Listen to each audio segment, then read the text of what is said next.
All right, everyone, settle down.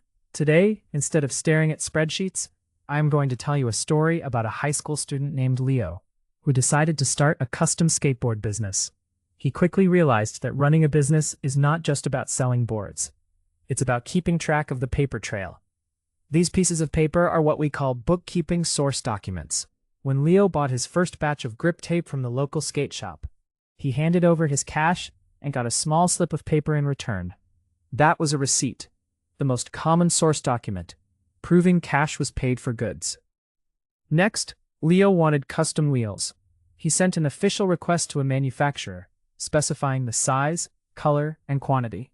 This document was a purchase order, outlining exactly what he wanted to buy before paying.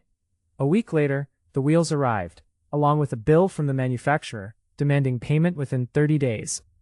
This bill is known as an invoice, a document requesting payment for goods or services provided on credit. But wait, 2 wheels were cracked. Leo sent them back.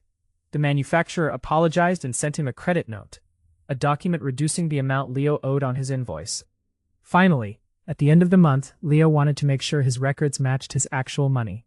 He looked at his bank statement, a document from the bank showing all the cash moving in and out of his account.